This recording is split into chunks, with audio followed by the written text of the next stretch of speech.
हाँ जी बच्चों, वस्तु के मूल्य 10, उस समय क्वांटिटी 20। वस्तु के मूल्य 10, क्वांटिटी 20। ये वाला पॉइंट ऐसा है, प्राइस की तरफ चलते हैं तो 10, क्वांटिटी 20।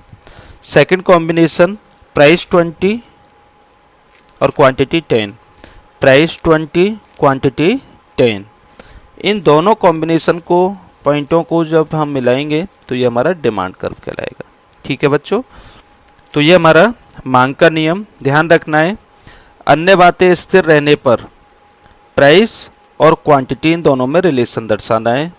इसके बाद एग्जाम्पल लेना है। प्राइस बढ़ रहे हैं तो क्वांटिटी कम करनी है, और यहाँ प्राइस कम करते हैं तो क्वांटिटी बढ़ानी है। अपोजिट रिलेशन होता है, और फिर हमें मांग वक्र बनाना है। ठीक है, तो ये तो मांग के नियम की बातें हुई जब मांग का नियम लागू होता है। अब कुछ स्थिति ऐसी भी होती हैं जहां मांग का नियम लागू नहीं होता है, जिन्हें हम बोलते हैं मांग के नियम के अपवाद, exception of law of demand. मांग के नियम के अपवाद।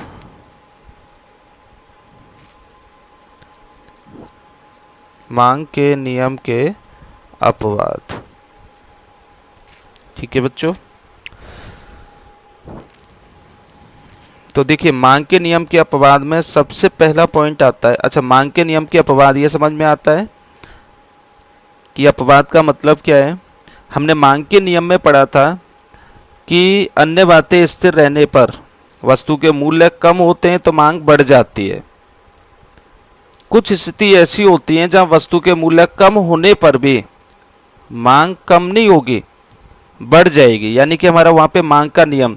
ये पॉइंट ऐसे होंगे जब मांग का नियम लागू नहीं होता है, तो वो क्या कहलाते हैं, मांग के नियम के अपवाद। सबसे पहला पॉइंट होता है गिफिन वस्तुएं।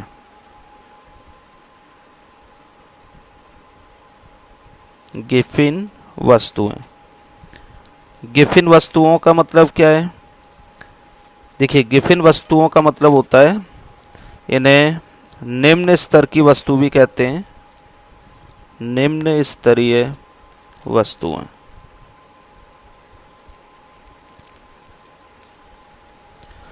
देखिए बच्चों, एक अर्थशास्त्री थे सर रॉबर्ट गिफिन। क्या नाम था अर्थशास्त्री का, सर रॉबर्ट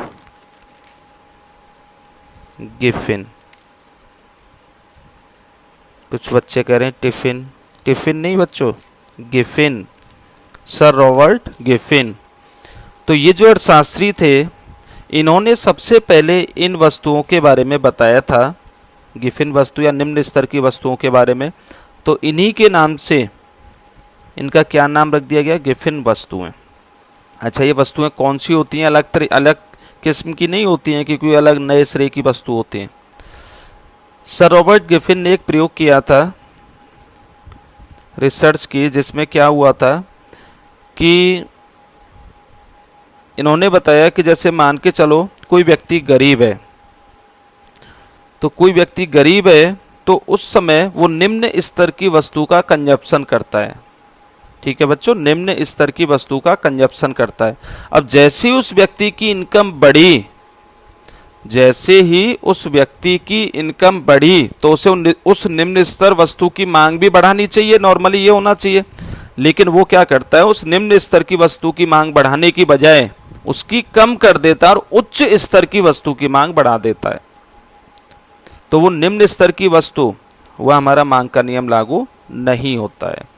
जैसे कि इसमें हम शामिल करते हैं मोटे अनाज, ज्वार है, बाजरा है, ये मोटे अनाज, इसमें जौ है, ये शामिल होते हैं। ठीक है बच्चों, तो ये गिफिन वस्तुओं में मांग का नियम लागू नहीं होता है। सेकंड पॉइंट आता है प्रतिष्ठा मूलक वस्तुएं।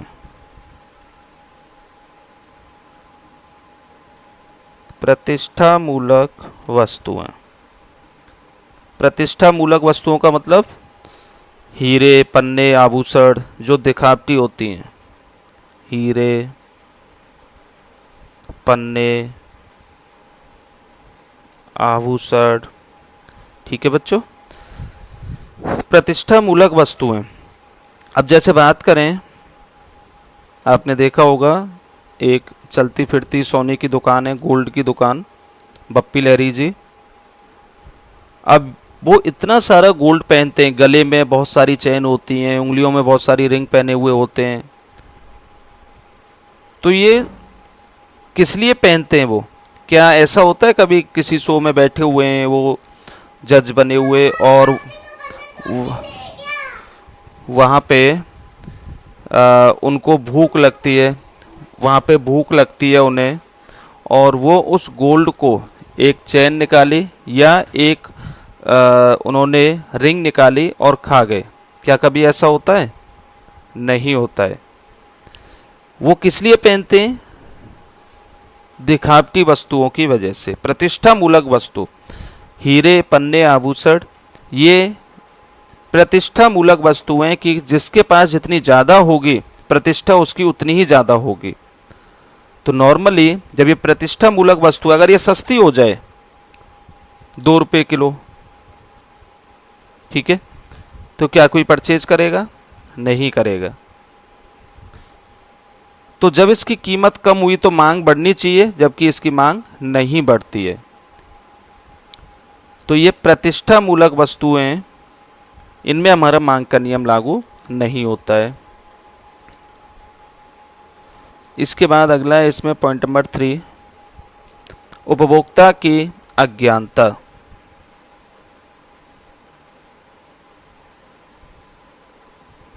ताकि अज्ञानता,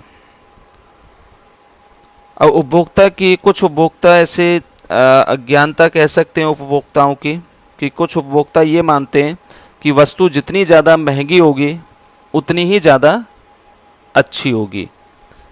तो जितनी ज़्यादा महंगी होगी वो उसकी मांग भी उतनी ही ज़्यादा बढ़ा देते हैं। तो क्या यहाँ पे मांग का नियम लागू हुआ? नहीं हुआ। अगला पॉइंट आता है जीवन की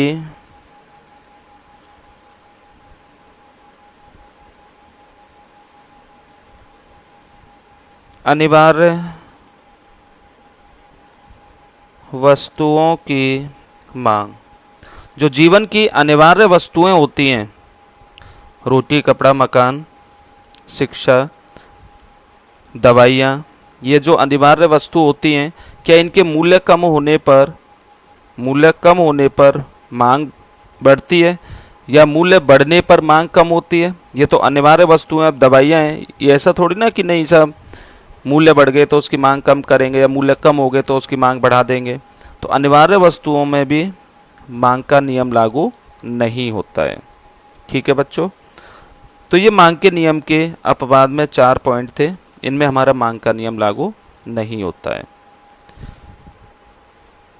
तो बच्चों, अगर इन टॉपिकों में जो मैंने टॉपिक कराए हैं आपको इस वाली वीडियो में, इससे पिछली वाली वीडियो में, अगर कोई भी प्रॉब्लम आपको आती है तो आप नीचे कमेंट्स में डालना, उसे नेक्स्ट वीडियो में सॉल्व कराऊंगा मैं आपको। ठीक है बच्चों, चलिए आज के लिए इतना ही, बाकी हम नेक्स्ट वीडियो में कंटिन्यू करेंगे। मांग की अवधारणा, कॉन्सेप्ट ऑफ डिमांड जो हमारा टॉपिक है, ये पूरा का पूरा जो मांग हमने स्टार्ट की थी, ये कॉन्सेप्ट ऑफ डिमांड है, मांग की अवधारणा। इसका 1-2 टॉपिक और बचे हुए, नेक्स्ट क्लास में वो हम कंप्लीट कर लेंगे। ठीक है, चलिए आज के लिए इतना ही, बाकी नेक्स्ट वीडियो में करेंगे।